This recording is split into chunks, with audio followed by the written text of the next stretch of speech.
네, 안녕하십니까. 수업 실현 시작하겠습니다. 감사합니다. 감사합니다. 저도 수업 실현을 하면 굉장히 기분이 좋습니다.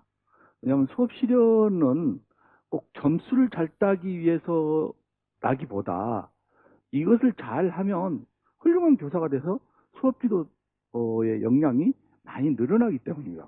그래서 교사로서 필수적으로 알아야 될 것, 그리고 수업 실현의 효과를 높이는 방법, 실제로 이런 인강도 나처럼 수업을 직접 해보고, 나는 교장 때도 수업을 했고요, 교감 때도 수업을 했고, 교육장 때도 수업을 직접 했습니다. 그리고 서울교대에서 10년 동안 수업을 하고, 또 내가 서울교대에서 이와 같은 인강을, 이와 같은 그 수업 실현 강의를 10년간 했기 때문에 난 재수를 10년 하는 선생님이나 똑같습니다. 그래서 계속 똑같이 하는데, 수업 실현을 잘하는 것이 엄청 좋은 게 10점 차이 나요. 서울 같은 경우에. 그래서 여기에서 수업 실현에서 가장 많은 점수 차이를 내고 있습니다. 그래서 수업 실현이 굉장히 중요하다, 그런 얘기를 합니다. 그래서 수업 실현에서 높은 점수를 받아가지고 여러분에게 좋은 결과가 나오기를 빕니다. 그래서 수업 실현의 이론과 바탕이 되는 이론과 실제에 대해서 오늘부터 3일간 9시간에 걸쳐서 여러분과 함께 공부하도록 하겠습니다. 그래서 제일 중요한 기출문제를 심층 분석해 보겠습니다. 여러분이 글로만 읽을 때 하고 내 설명을 들으면서 이 문제의 의도와 점수를 어디에서 얻고 나간다, 이런 걸 들으면 훨씬 효과적이고, 동영상을 가지고 실제로 이럴 때 점수가 있고 없고 부족한 점을 말해 줄 수 있도록 하겠습니다. 그리고 12월 말에 원래 수업 실현의 장단점은 지금은 하면 실수투성이에요. 근데 12월 말에는 많이 자기 수업 실현이 닦아져 있거든요. 그 닦아질 때 딱 보고 너는 어느 부분이 잘못됐다, 이걸 수정해라 한 것이 좋아서, 여러분한테 솔직히 1대1 피드백은 너무 힘들어요. 그래서 3명씩 6명밖에 안 받아주는 것으로 12월 달에 됐습니다. 왜냐하면 내가 가르치고 있는 서울교대생들을 또 1대1 지도를 해야 하기 때문에 너무 바빠서 내 강의를 들은 사람에 한해서 1대1로 12월 말에 할 수 있도록 강의를 했습니다. 그래서 그것은 선착순으로 마감되겠습니다. 그래서 인강으로 듣는 것은 이것이고, 그 다음에 직강을 듣는 건 12월 말에 6명, 하루에 6명씩 3인 있는 서울편, 경기도편, 서울과 경기 제외된 편을 가지고 해보겠습니다. 그 다음에 수업 실현에서 팁이 있는데, 그 팁이 어떤 것들인가, 수업 실현의 알짜 팁을 가지고 또 수업 실현의 기법, 이런 것을 가지고 여러분과 함께 공부하는 시간을 갖도록 하겠습니다. 자, 여기에서 2차 공부 과목이 많이 있는데, 이 수업 실현은 굉장히 점수 차이가 많이 난다고 이야기했죠. 그리고 성찰 면접, 이게 꽤 중요하잖아요. 근데 이 성찰 면접은 수업을 4군데서 하고 있죠. 서울, 경기, 광주, 3군데서 하고 있군요. 하고 있는데 이름은 달라도 사실 비슷합니다. 그래서 하이피스 책에 나와 있는 거에서 반성적 성찰 부분을 수업 나눔에서도 읽어봐야 되고, 반성적 성찰 공부하는 사람도 수업 나눔을 읽어보면 많은 도움이 됩니다. 그리고 광주에서 하고 있는 수업 장학 그 과목도 역시 읽어보면 여러분한테 많은 도움이 될 겁니다. 이것은 수업은 실기이고 수업에 대한 기본적인 이론을 알고 있나 모르고 있나, 그것을 공부하는 것이 수업 반성적 성찰입니다. 오히려 이 반성적 성찰을 학생들이 잘 몰라서 여기서 점수가 많이 차이가 납니다. 그래서 요새 나는 이것을 많이 가르치고 있습니다. 이 반성적 성찰에 대한 영상이 내가 찍어놓은 영상이 3개가 있는데 아마 이번 주나 다음 주에 무료로 올려줄까 합니다. 그래서 질문 있는 교실에 대한 수업 성찰, 그다음에 과정 중심의 평가 수업 성찰, 그다음에 협력학습에 대한 성찰에 대한 그 영상을 무료로 유튜브에 올릴까 생각 중입니다.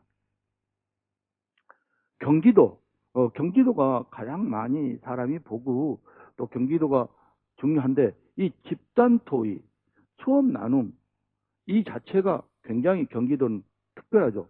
내가 경기도를 굉장히 경기도 시험 담당자를 존경할 수 있다는 것은 이 집단 토의를 학생들한테 직접 실현을 해서 채점하는 게 굉장히 어렵거든요. 실제로 시간도 엄청나게 들어요. 6명한테 42분이 들고 또 경기도는 옛날 1,500명을 뽑을 때도 이걸 도입을 하는 걸 보고 야, 열성이 대단하다. 서울 내가 담당자 할 때만 해도 좋은지 알면서도 정학사들만 이걸 했고 신규 교사한테 못했습니다. 그 이유는 너무나 많은 시간과 경비가 들기 때문에 못했었는데 경기도는 용감하게 해요. 밤늦게까지 해서 이게 사실은 면접은 인지적 영역이 많이 들어가는데요. 집단 토의는 정의적 영역이 굉장히 들어갑니다. 그래서 교사가 되기 위해서 뽑고 싶은 것은 정의적 영역이 굉장히 중요한데 어려움에도 불구하고 실시하고 수업 나눔은 아까 말한 대로 수업 성찰이나 수업 나눔처럼 수업을 하는데 흉내만 내는지 그 수업 기법의 진짜 이론을 알고 하는지를 보기 위한 시험입니다.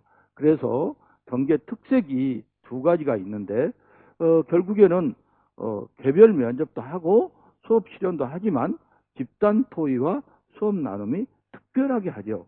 그래서 경기반은 따로 떼어내어서 또 심층 면접하고 수업하고 이런 걸 하고 오늘 수업 실현도 경기 수업 실현은 떼어내서 별도로 하겠습니다. 그래서 오늘은 주로 서울과 그 외 지역을 이번에 하고 근데 여러분이 제일 중요한 것이 그렇습니다. 우리 시도가 아닌데 볼 필요가 있나 하는데 실질적으로 다른 시도곳을 보면 많은 참고가 됩니다. 그리고 기출문제처럼 질이 높은 게 없습니다. 그래서 다른 시도곳도 꼭 살펴보고 그것을 재구성해서 자기가 답을 내야 진짜 자기 역량이 될 것입니다. 근데 경기도에서는 수업 과정안을 안 봅니다. 이것처럼. 그래서 수업 과정안은 무엇이라고 하냐면 수업 설계라고 합니다. 즉 내가 여러분 집 지을 때 먼저 설계도가 있어야 하잖아요. 그래서 내가 어떻게 집을 지을까라고 설계하는 것이 수업 설계인데 이 설계가 되어 있어야 잘 짓잖아요. 그래서 이것을 경기도에서는 과정안을 안 본다 해서 과정안을 아예 안 보지 말고 과정안에 있는 하이패스 수업 과정안을 쭉 읽어보면서 그걸 보면서 마음속으로 이 수업은 이렇게 하겠다 하고 그 문제가 글로만 쓰는 것이지 실제로 수업해보는 문제입니다. 그 문제를 보면서 내가 이 문제를 가지고 수업 실현을 해보세요. 그러면 그게 맞나 틀리냐는 과정안에 나타나 있잖아요. 그래서 설계대대로 집을 지어보는 것처럼 경기도에 보는 사람도 수업 과정안을 보고 그 과정안대로 수업을 해보고 자기를 동영상 찍어보면 엄청 도움이 될 것으로 생각이 됩니다. 그래서 과정안도 매우 중요한데 그냥 집단 토의나 수업 나눔이 더 중요하기 때문에 하는 것이지 과정안이 중요하지 않는다. 이런 말은 아니라고 볼 수 있습니다. 서울 수업 실현 장소는 이렇게 생겼죠. 여기서 수업을 하고 그 다음에 반성적 성찰은 여기서 합니다. 그래서 수업을 하고 나서 반성성찰로 앉아있죠. 그래서 교탁 옆에서 교탁에 딱 들어가서 하는 것보다는 교탁에서 약간 벗어나서 하는 것이 자기 몸을 다 보여야 바디 랭귀지가 통하기 때문에 교탁에서도 하지만 가끔은 이쪽에 옆에 서서 또 하는 그런 융통성을 보여줘야 되고 그 다음에 반성적 성찰을 하려고 그럴 때는 여기에 가서 앉으면 되고, 여기에 평정관, 점수를 평정하는 분들이 세 분이 앉아 있고, 여기에 역시 계측원이 앉아 있는, 면접하고 똑같은데, 이것만 없는 게 이 같은 장소의 모양입니다. 여러분이, 제자들은 그렇습니다. 좋은 점수를 받기 위해서는 좀 빨리 가가지고 아무도 없을 때 미리 자기 수업실에 가서 서서 수업을 해보는 거예요. 그리고 앉아서 말해보는 거예요. 그러면 일단 했던 자리에서 다시 하면 훨씬 더 마음이 편해집니다. 그러니까 7시쯤 가면 아무도 없거든요.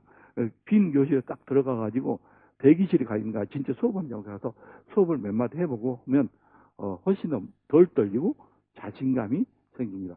나도 여기 촬영할 때 꼭 정각에 오는 게 아니라 30분 전에 와서 마이크 테스트하고 미리 다 해보고 작동이 되나 봐야 되잖아요. 그래야 불안하지 않거든요. 여러분도 미리 가서 해보세요. 그래서 그렇게 해보는 사람이 많이 있습니다. 자, 그러면 수업 실현 사실은 굉장히 범위가 많은 것 같은데 범위가 많지 않습니다. 수업 실현에 대한 최근 경향, 주제통합학습이죠.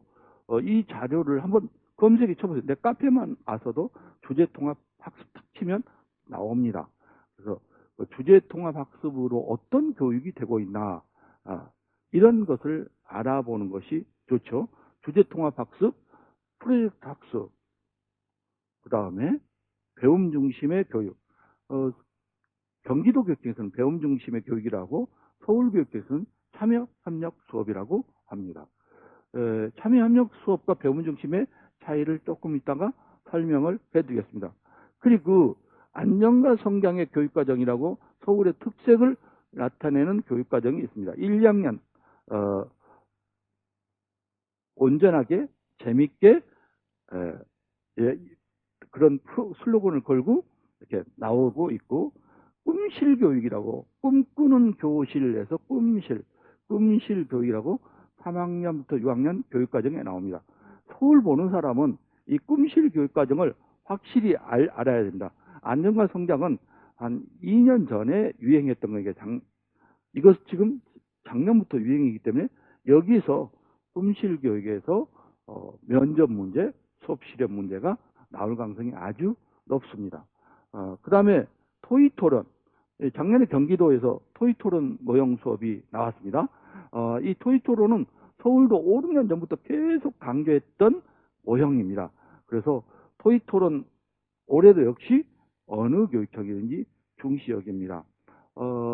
전무직 시험에서 이 토익 토론이 경기도에서 올해 나왔고 서울에서도 나왔습니다. 그래서 토익 토론이 굉장히 중요하다. 함께 어떤 이야기를 하는 것이니까 토익 토론. 그 다음에 역시 아직도 질문이, 꿈실 교육은 뭐냐? 질문이 있는 교실을 승화시킨 거다. 더 활발하게 움직인 거다. 이렇게 말하거든요. 그래서 질문이 있는 교실, 이거 굉장히 중요하죠. 그 다음에 협력학습이 없어진 거 아닙니다. 그냥 이 액션 러닝 기법을 활용해서 수업에 사용하는 것이 액션 러닝 기법입니다. 그 액션 러닝 기법을 잘 알고, 초창기는 NGT니 멀티보팅이란 말만 해도 점수가 팍팍 올라갔습니다. 그래서 이제 NGT나 멀티보팅은 너무 기본적인 거니까 선풍기 토론이니 이렇게 다양한 이 액션 러닝 기법을 알아서 그걸 사용하면 그냥 신호등 토론보다는, 또 신호등 토론 너무 흔하니까 또 다른 토론을 도입해 보는 그런 방면의 액션 러닝 기법을 많이 더 알아보면 굉장히 좋습니다. 그 다음에 수업 성찰, 수업 코칭. 수업 코칭이란 무엇인가? 수업 성찰이란 무엇인가? 이런 걸 분명히 알아야 수업 나눔, 수업 장악, 반석적 성찰을 충분히 해낼 수가 있습니다. 그 다음에 경기도에서는 성장 중심 평가를 하고, 서울에서는 성장과 발달 중심의 평가를 하고, 그냥 전국에서는 과정 중심의 평가. 이 말을 결국 어떻게 붙이냐, 이 차이입니다. 자, 성장과 발달. 발달은 지적인 것을 많이 뜻합니다. 그리고 성장은 전인적인 성장을 말합니다. 지적이란 게 뭔지 아시겠죠? 지식적인 거. 그래서 경기도는 이거 빼버리고 전인적인 과정평가를 이야기하기도 하죠. 일단 과정중심 평가, 이게 좋죠. 여기에서 나오는 수업의 중요한 단어들을 제시하면 바로 이 강의를 듣자마자 집에 가서 찾아서 정리하고 이 이론이 어떻게 생겼는지 다 분석을 해야 됩니다. 그래야 내 것이 되지, 강의 듣는 것으로 그냥 끝나서는 내 것이 되지 않습니다. 자기가 몸부림쳐서 그걸 깨닫고 알아내야 진짜 좋은 수업이 될 수 있습니다. 그래서 예를 들어서 내가 8월 달에 장학사 되려는 사람들을 가르치면 이와 같이 바로 아까 요새 뜨는 단어 하니까 바로 장학사 될 사람들은 이렇게 프로젝트 학습은 무엇이다, 창의인재, 창의융합형 인재는 무엇이다, 또 성장과 발달을 돕는 통비평가는 뭐다, 반성적 성찰, 이와 같이 이거 딱 정리하고 모으고 써서 올렸습니다. 그리고 협력학습, 액션러닝, 낯선 질문, 도전과제, 수업 코칭, 배움 중심 다 써서 올렸습니다. 이렇게 정리를 바로 그날 가서 올릴 정도 되어야 장학사 되는 수준이 될 정도고 열심히 하는 사람입니다. 그런데 여러분들은 정리된 것을 보면 좀 더 쉽죠. 두 사람이 정리를 해서 올렸습니다. 보면 982에 있는데 982 여러분도 한번 쳐보고 982 가서 보면 거기 그 근처에 그때 장학사 공부할 때 3명이 올렸습니다. 그래서 이런 걸 보면 여기에다가 다운 받아가지고 여기다 여러분 말로 좀 더 쉽게 고쳐서 다시 쓰고 뭐고 해서 여러분도 액션러닝이 뭔지, 낯선 질문이 뭔지, 도전과제가 뭔지 척척척척 알아야 내 수업실에는 확실히 이해하고 알아보기 쉽게 이야기될 수 있습니다. 그래서 이런 것들을 파악해 보도록 하세요. 많이 올려가지고 이걸 다 여러분에게 알려주기는 곤란하니까 스스로 공부하는 자료로 제시하겠습니다. 자, 제가 10년 동안 수업 실현을 해보니까 결국 이쪽에서 이걸 열심히 해야 수업 실현에 좋은 점수를 받는다. 그것을 종합한 내용입니다. 자, 우리가 흔히 순회지도에 힘이 드는데 순회지도를 잘해야 좋은 점수를 받는다.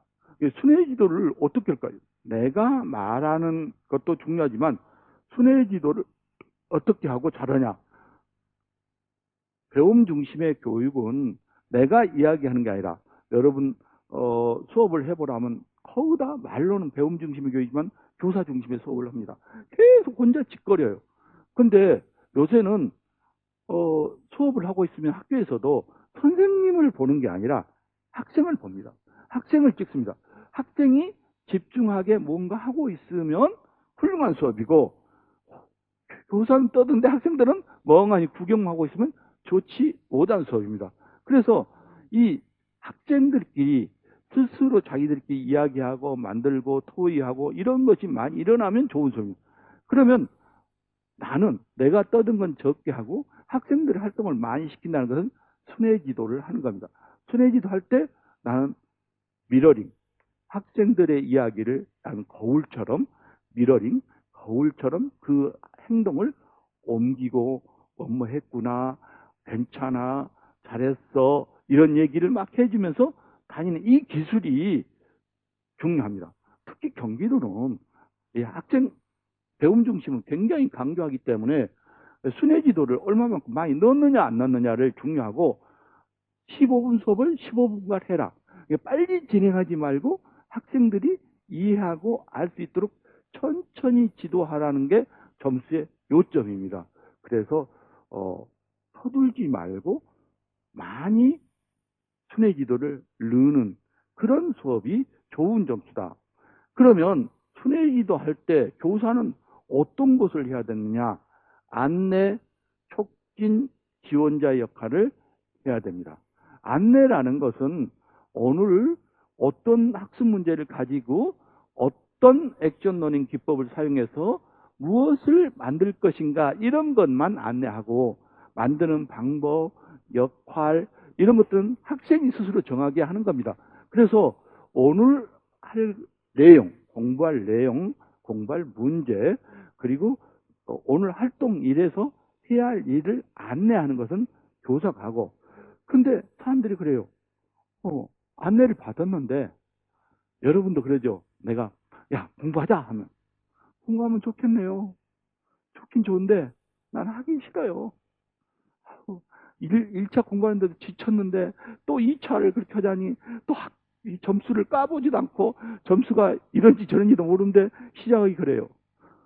내가 보면요. 오히려 1차 점수가 좋은 사람 더 열심히 하고 있어요. 근데 1차 점수가 나쁜 사람은 뒤집기를 해야 되니까 더 열심히 해야 되는데 에라 까본 다음에 합격하면 하겠다 이렇게 하고 있어요. 그러니까 뒤집기가 잘 안 일어나는 거예요. 보면 뒤집을 사람은 열심히 안 하고 안 뒤집힐 사람은 더 열심히 하니까 이게 2차에서 안 벌어지지 점수 차이는 많이 나오는 겁니다. 그런데 열심히 하는 속도가 달라요. 그래서 여러분도 지금 현재 하기는 해야 되겠는데 할 기운이 안 남아 있어요. 온몸이 소진이 되어서 졸리기는 하고 다 쉬고 싶어요. 이러거든요. 그러면 그걸 가지고 촉진을 하는 겁니다. 야, 몇몇 누구누구는 이렇게 해서 뒤집었다더라. 그래서 네가 혹시 1.3배수가 나와도 1.5배수가 나와도 이렇게 해서 뒤집어라 라고 촉진을 그래요? 그런 사례가 있나요? 그래서 그 애는 어떻게 공부했나요? 이렇게 촉진을 하듯이 자 우리가 이 프로젝트를 완성하면 결국에는 선생님이 무엇을 해주겠다. 또는 여러분들한테 애들이 좋아하는 거 있잖아요. 뭐 체육 수업을 해준다든지 만화 영화를 보여준다든지 뭐 이런 게 있어요. 그러니까 애들이 달콤한 걸 해서 촉진. 그래요? 그럼 우리 조에서 해봅니다. 하고 촉진, 동기유발이라 하죠. 동기유발을 해요. 그래서 그러면 이제 공부하기 싫었던 애가 그럼 해볼게요. 마음이 생겨요. 근데 해본다고 다 되는 게 아니에요. 어떤 애는 난 구구단도 못 외우는데 곱셈구구로 하라는데 구구단을 못 외우니까 곱셈 하고 싶어도 못 해요. 또 어떤 애들은 아니 걸어갈 수가 없는데 서울역에 가자 했는데 너 다리가 아파서 못 해요. 다리가 아픈 장애를 가진 애들도 있지 않습니까? 그러면 이걸 지원하는 거예요. 조금 어떤 기능이 부족한 사람을 선생님이 부지런히 지원을 해서 그 사람이 할 수 있도록 해주는 게 교사의 역할입니다. 그래서 그 사람한테는 휠체어를 태워서 해준다든지 또 구구단 표를 주고 우선 외울 때까지 이 표를 보고 한번 해봐 한다든지 야 전 시간에 배운 것을 이렇게 보여주고 한다 이와 같이 징검다리를 놔줘 디딤돌을 놔주는 거예요. 스캐폴더를 하죠. 디딤돌을 놔서 알았어요. 이 표만 보면 되죠. 하면 표 보고 열심히 하다 보면 외워지거든요. 표를 보고 구단표를 보고 또 해보고 또 해보다 보면 나도 뭐 외워져요. 그래서 그 디딤돌을 주는 게 지원이라고 해요. 지원. 그래서 교사가 가장 중요한 게 안내, 촉진, 지원을 언제 한다고?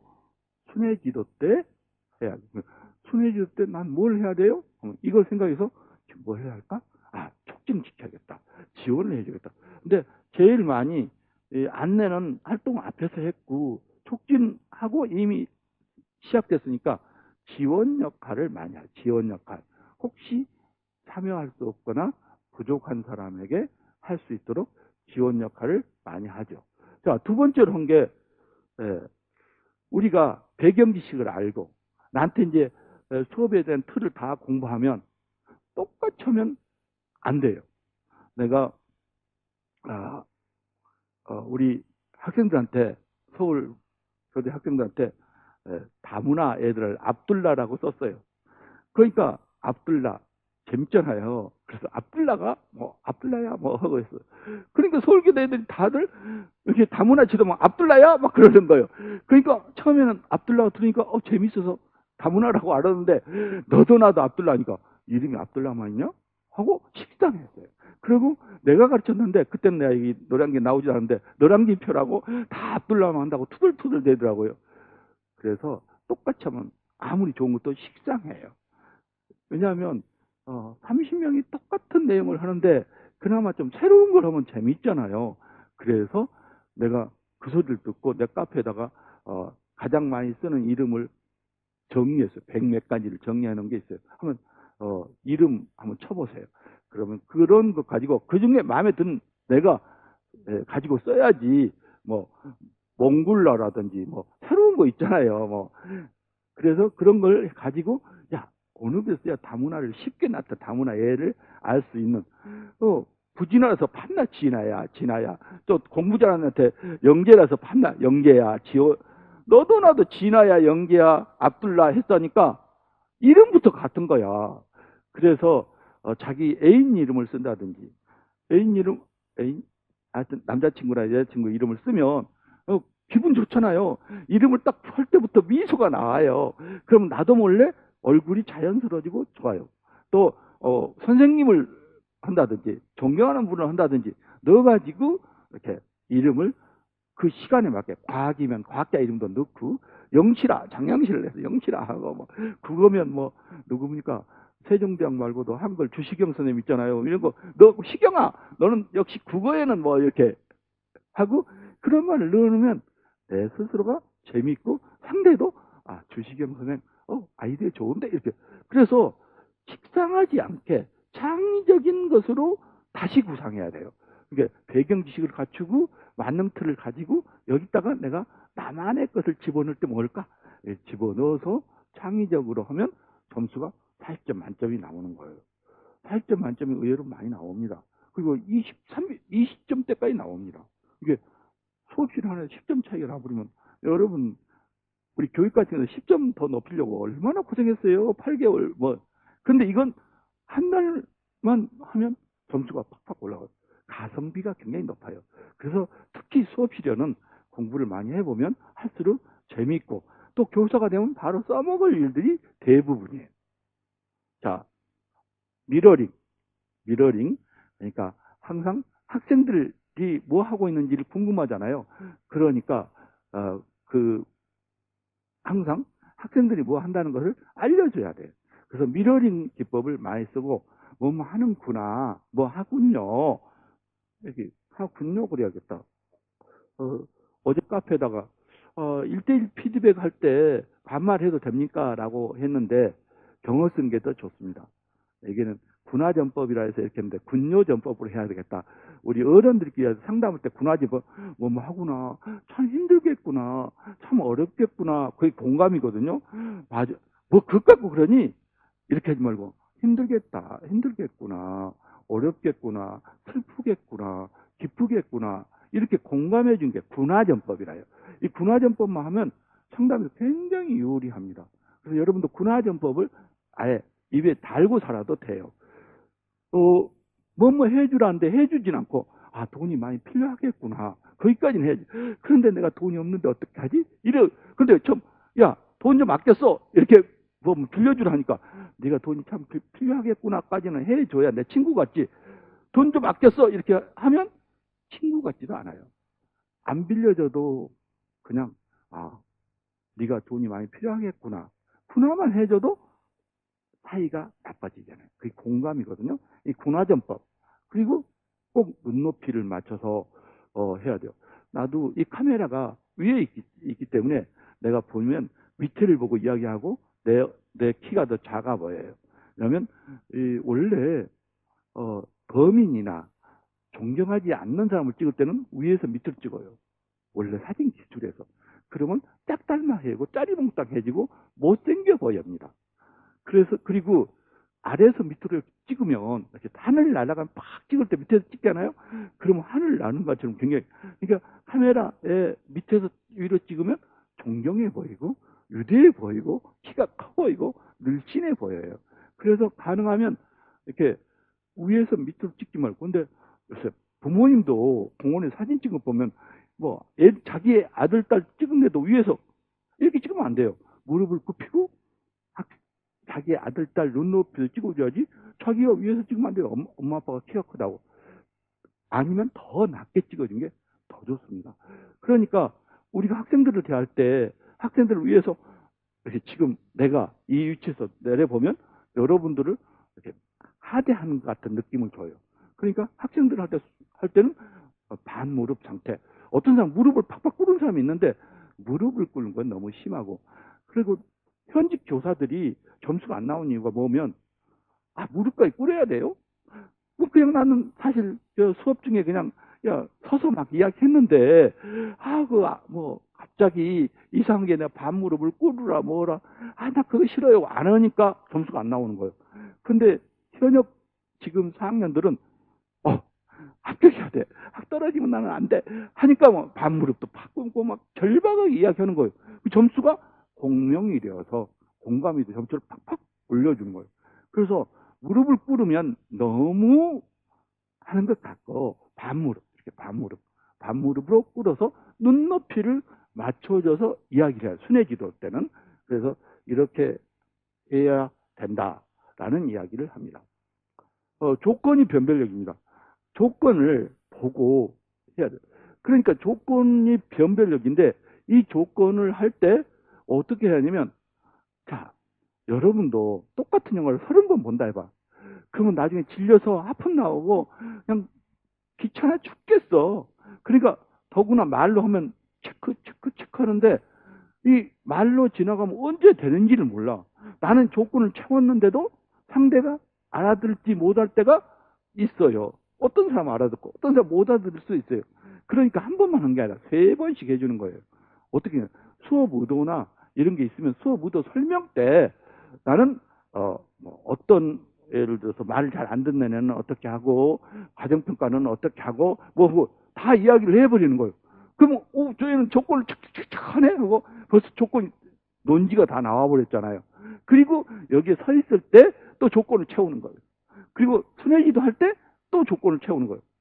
그래서 3번씩 채운 사람 만점을 받고, 2번이나 1번 채운 사람은 절반밖에 못 맞은 경우가 많아요.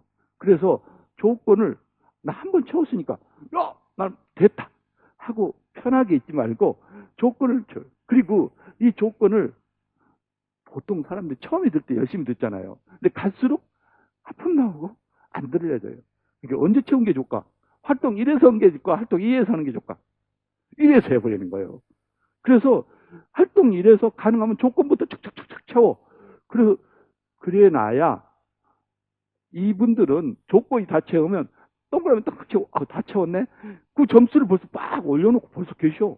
근데 조건이 안 나오면 언제 나오나? 지루해. 안 되잖아. 그러니까 조건을 그냥 빨리 채워. 과정평가를 언제 하는 게 좋을까? 정리 단계에서 과정평가 한 사람이 있는데 이거 안 좋아. 원래 과정평가가 정리 서지 말고 활동 중에 하라고 써져 있잖아요. 그런데 대부분이 평가하면 정리. 그래서 거기서 그때 막 한단 말이야. 안 좋지, 당연히. 그래서 활동 1에서 과정평가를 하는 거예요. 과정평가 활동 1에서 어떻게 할까? 내가 말할 때 사랑해요를 해준 사람 이름을 적으시오. 이게 서로 그 태도평가예요. 태도잖아. 나를 사랑해, 나한테 사랑해요 하트 모양 해준 사람을 적자. 이게 4명이 다 해줬네. 정말 잘했구나. 이거 동료평가잖아. 자기가 내가 말한 내용을 써라. 그러면 다 각자 쓰면 우리 학생이 다 알아듣구나. 그리고 한 명 못 알아듣는 애한테는 바로 피드백을. 그런데 말이야, 너는 한 줄만 더 쓰면 잘 쓸 것 같아 하고 저희는 속삭여서 딱 알려주는 거예요. 그러면 바로 자기 평가 쓴 것을 또 해고 피드백까지 끝나는 거예요. 그러니까 순회지도 할 때 할 일 없이 빙빙 다니지 말고 바로 조건을 막 채워. 그리고 혹시 모를까봐 또 한 번 채워. 활동 2에서. 그래야지 정리해서 과정평가 하면 이거 놓칠 수 있고, 뭐야, 결과평가를 하잖아. 물론 과정평가는 결과평가를 포함합니다. 그래도 말이 과정평가니까 과정 중에 하는 걸 더 점수 좋게 주지 정리 때 해준 거 안 좋게. 그래서 활동 1부터 막 조건을 쳐. 조건이 변별력이다. 이런 생각을 할 정도로 세운다. 한 번만? 몇 번? 가능하면 3번. 적어도 2번. 그래서 조건만 다 채우면 38, 39까지 나가버려. 그러니까 나머지는 플러스 1점을 맞기 위해서 한 거지, 조건을 완벽히 미리 채우라고. 조건에 눈을 부르쓰고 채우면 된다. 그러니까 노래를 부르고 막 모셔놓고 뭐 해도 조건 안 틀리면 안 맞으면 점수 확 나고. 자기가 온갖 기술을 다 부려갖고 막 하는 사람 있잖아요. 그렇게 해도 조건이 안 맞으면 안 된다. 조건을 맞춰라. 자, 평가. 평가는 과정평가를 한다. 과정평가를 성장과 발달평가라고도 하고 성장평가라도 한다. 근데 이게 다 같은 말이에요. 과정평가, 아까 미리 말했네. 언제? 정리 때 하지 않고 활동 이래서 해버린다. 그래서 미리 조건 다 채우면 심사관이 마음 편할까 안 편할까? 편해요. 그 사람들도 체크 딱 해놓고 이제 조건 채우는 거 안 봐도 되겠네. 조건을 채웠나 안 채웠나 계속 체크하고 있어야 돼요. 내가 평장관이면 근데 안 나오면 계속 이거 하나 조마조마하고 있다가 안 나왔으면 마지막까지 점수까지. 근데 툭툭툭툭 다 해서 야, 다 채웠네. 처음부터 편하게 보고 점수를 거의 다 플러스만 막 주지. 그러니까 조건을 채워야 된다. 자, 성찰과 수업 소개. 수업 소개 전략을 할 때 쓸데없이 수업 소개할 때 뭘 하냐면 막 활동 1에서는 뭐하고 활동 2에서는 뭐하고 막 뭐 이런 소리는 들으나 마나 소리. 활동 1과 2로 하겠습니다. 이 말 정도만 하면 돼. 근데 이거 하다가 시간 버린 사람은 아까워. 무슨 말을 해야 할까? 조건을 이야기해야 돼. 조건을 어떻게 채우겠다. 그 수업 전략을 이야기해. 우리가 꿈꾸는 교실을 만들기 위해서 창의적인 아이디어가 살아나도록 수업을 하겠습니다. 이렇게 간단하게 지표 또는 비전을 이야기하고 그 비전을 이야기한 다음에 내가 어떻게 하겠다고 툭툭툭 이야기를 해가 나간단 말이에요. 그리고 조건을 툭툭 하면 그러면 와, 저희는 말이에요. 처음부터 싹이 보여. 조건 다 말했어. 하고 혹시 몰라도 넘어가지 않고 체크되잖아. 그러니까 수업 소개나 수업 전략이 나오면 조건을 어떻게 채우고. 그런데 처음부터 조건만 말하면 너무 속이 보이잖아. 이게 뭘 말해야 돼? 비전. 아니면 액션 러닝 기법. 유식하게 해야지. NGT니 여기 이번에 6학년이기 때문에 그리드라는 전법을 사용하겠다. 여러분께 여기에 나온 대로 액션 러닝 기법들은 다 물레방아 학생이 뭔가 다 이렇게 알아서 검색을 해야 돼요. 그래갖고 여러분이 나는 이거 사용했다. 한 너댓 개만 골라놔도. 그래갖고 여기에 맞는 걸 확확 집어넣어. 몇 학년 나올 때는 뭘 하고 이렇게 적어서 미리 연습을 해둔 게 좋습니다. 근데 그게 그런 용어가 딱 나오면 전문성이 있구나. 수업에 대한 전문성이 있구나 라고 생각하게 돼요. 그런 이야기를 일단 사용한 게 좋습니다. 자, 지시문에 의한 언어적 표현을 해야 되는데, 지시문. 아무리 중학교 교수가 무엇을 하라고 했어도 지시문에 하지 말라 했으면 안 해야 돼요. 그 중학교 교수가 하라고 안 했는데 지시문에 나왔으면 지시문을 따라야 돼요. 시험 볼 때는 누구 말이 최고다? 지시문을 따라야 돼요. 지시문, 그만큼 조건 지시문을 충실히 보고 키워드를 따라가는 거. 이게 점수 박스다. 두 번째, 시간 관리가 굉장히 중요합니다. 시간을 오버해버리고 지금 더 해야 되는데 활동이 이래서 끝난다든지 뭐 하면 이 마음이 약해갖고 내가 과장일 때 여러분한테 이제 평점만 싹 모아놓고 이야기할 때 어떻게 할까요? 점수 차이를 많이 둬라. 2차에서 변별력이 있어야 진짜 좋은 선생님을 뽑을 수 있다. 그러니까 잘못하면 60점, 70점 줘도 좋다. 막 이야기해요. 그런데 여러분이 평점관 돼도 학생들 평가 들으면 60점 주면 참아. 어떻게 60점을 줘. 못해도 70점을 주는 거야.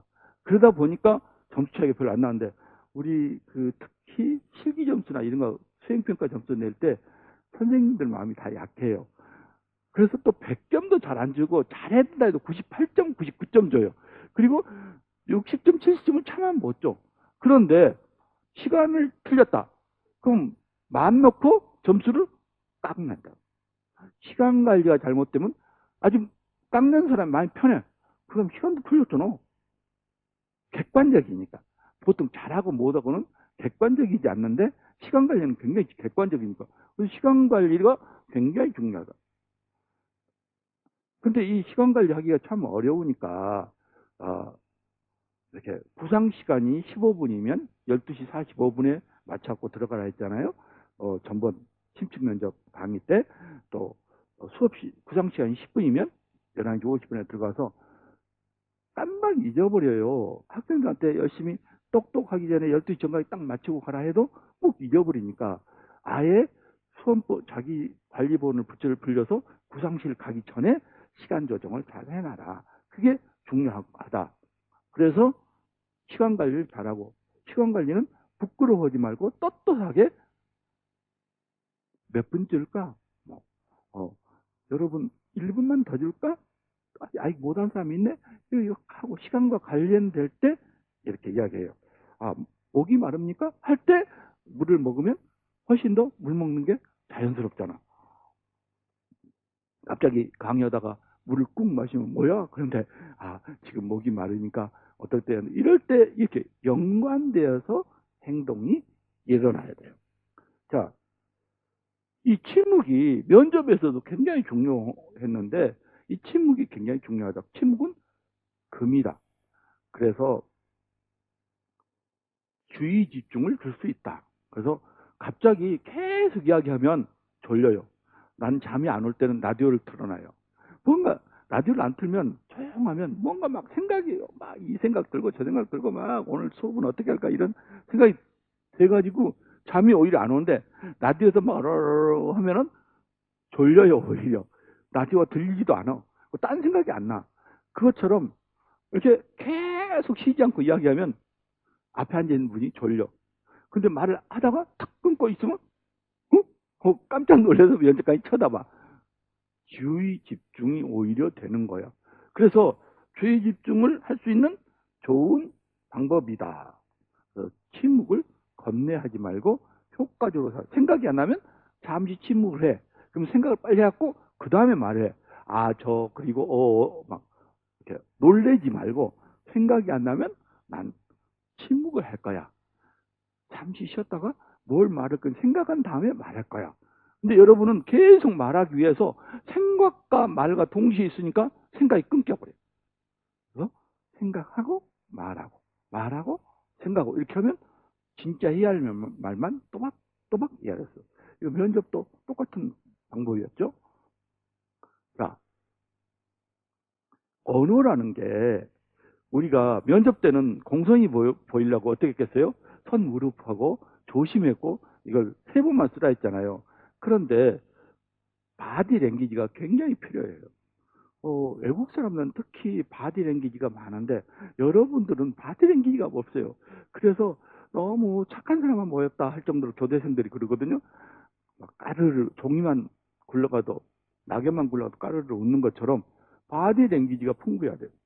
제가 캐나다에서 공부할 때 그 학교에 청소하시는 분이 나를 만나면 아침에 보면 어떤 굿잡 그래 굿잡 하고 팔떡 뛰어요. 그래서 그 사람이 굿잡 하면 나는 굿잡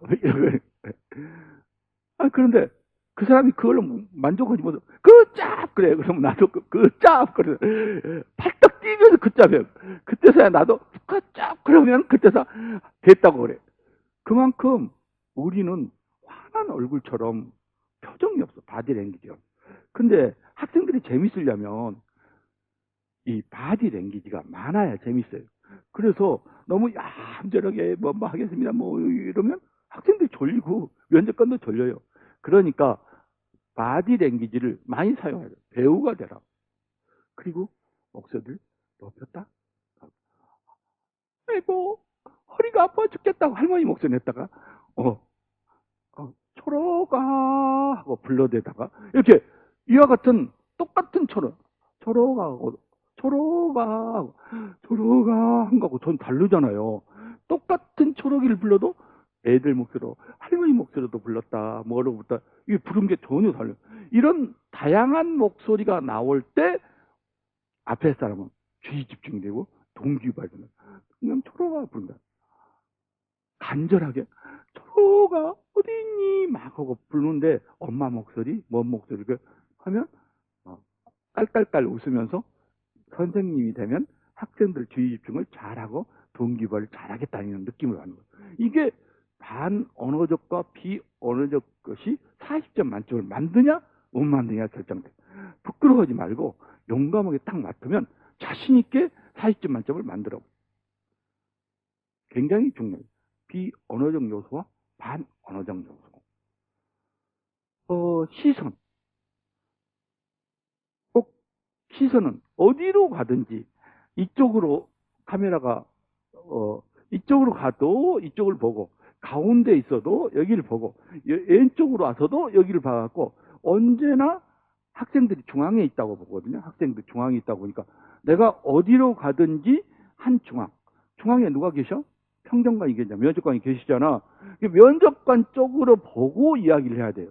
그러니까 이쪽 갔다가 가운데 갔다 마음대로 할 수는 있대. 항상 면접관 쪽을 바라보면서 그걸 보통 나는 엉덩이를 면접관한테 보이지 마라. 그 얘기를 하는데 사실은 시선을 학생들한테 놓치지 말고 항상 봐라. 그게 주의 집중하는 방법의 가장 좋은 방법이다. 시선이 굉장히 중요해요. 그래서 이 시선을 맞추는 동선을 유지해야 돼요.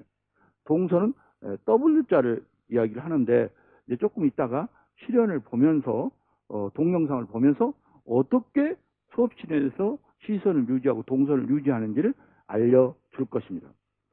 그 다음에 학습 목표와 학습 문제인데 학습 목표, 학습 문제 제시할 때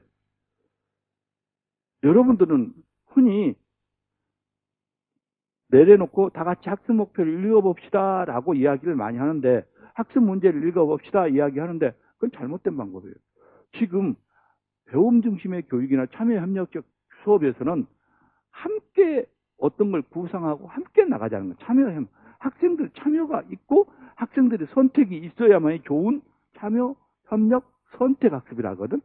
그 선택을 학생들이 되어야 되는데 딱 고정되어 갖고 읽어봅시다 하면 고정시키는 거잖아. 누구 중심의 수업 때? 교사 중심이죠.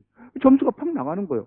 그래서 어떤 활동, 학습 활동, 학습 문제 이거 다 할 때 어떻게 하는 게 좋을까 하고 물어봐 가지고 동의를 구한 다음에 참여 협력형 배움 중심으로 하느냐 안 하느냐가 점수를 가릅니다.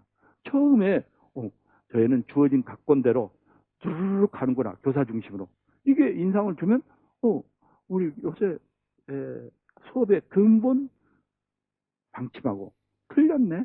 그러니까 안 된다 하고 딱 거기서부터 점수가 낮아지는 것이 됩니다. 자, 칭찬은 공개적으로 해야 돼요. 잘했으면 최고야. 사랑해 하고 이렇게 다양한 모주로 해주는데 그러니까 잘했네요. 철수야 최고야 해주면 바디 랭귀지가 되잖아요. 비언어적 표현, 반언어적 표현을 한데 꾸중은 몰래 해야 돼요. 꾸중은 몰래 해야 된다는 게 내가 너 말이야 그렇게 하면 안 돼 하고 여러 명 앞에 서면 그래도 모르겠니? 하고 한다든지 그러면 기분 나쁘잖아요. 그 다음부터는 낙인의 효과가 발생해서 원래 쟤는 짝하기 싫어. 쟤는 모르는 애잖아 하고 왕따 당하잖아요. 그러니까 꼭 틀렸다는 것을 할 때 철수야 좀 이따 선생님하고 이야기하자. 이렇게 실제로는 들리지만 안 들리는 것처럼 속의말, 혼잣말, 귓속말로 이야기를 해줘야 돼요. 그러니까 그래 너는 글로 쓰는 걸 싫어하니까 그림을 그릴 수 있도록 선생님이 자료를 갖다 줄게. 이 소리는 속으로 해야지. 그래 너는 글로 쓰기 싫어하니까 그림으로 갖다 줄게. 그러면 이미 낙인이 돼버리잖아. 그 낙인이 되면 그 애가 효과가 있을까 없을까? 없잖아요. 지원이 아니야. 전혀 지원이 아니야. 그런 순간 감점이 돼. 근데 이렇게 딱 하면 배려를 해주는. 그러니까 실제로 들리지만 그 애만 들린다는 귓속말로 하는 것처럼 이렇게 하고 귀에다 대고 이야기하는 것처럼 하면서 속삭이는 목소리로 낮은 목소리로 이야기해줘야 돼. 그래야 저 선생님은 수업을 항상 학생을 배려하는 수업을 하는구나를 생각할 수가 있어요. 그래서 몰래 귓속말로 이렇게 하는 모션이 꼭 필요합니다. 그래야 정말 수업 잘하겠는데 이렇게 됩니다. 자, 그 다음에 단계적 발문을 해도 모르면 그러면 선생님이 힌트를 하나 줄게. 여기 이 카드 한번 봐볼래? 아니면 여기 너 구구단이 잘 보면 이 구구단 표 한번 봐봐. 뭐 또 전 시간에 배운 거하고 생각해봐. 전 시간에 우리가 이야기를 듣기는 했잖아. 그 이야기가 뭐였지? 초록이. 맞아. 초록이니까 구기를 한번 연결해 보면 어떨까? 이렇게 하고 힌트를 단계적으로 줘야 돼. 힌트를 주고 뭐하고 연계해서 뭐하고 관련지어서 말을 해야 되고, 그 다음에 자료를 하나 더 준다. 카드를 더 준다. 이렇게 하면 이게 뭐라 했어? 지원을 잘해야잖아. 교사는 요새 책임교육이라고 많이 해요. 책임교육. 침투 면접도 책임교육 많이 이야기했잖아요. 책임교육을 이걸로 하는 거예요. 그래서 단계적으로 알려주는 것을 언제 보여줄까? 순회지도 때. 그래서 순회지도가 중요한 거예요. 그래서 경기도를 보는 사람도 여기 있을 건데, 경기도 보는 사람은 2번으로 부족해. 3번도 넣어야 돼. 순회지도 많이 넣어야 돼.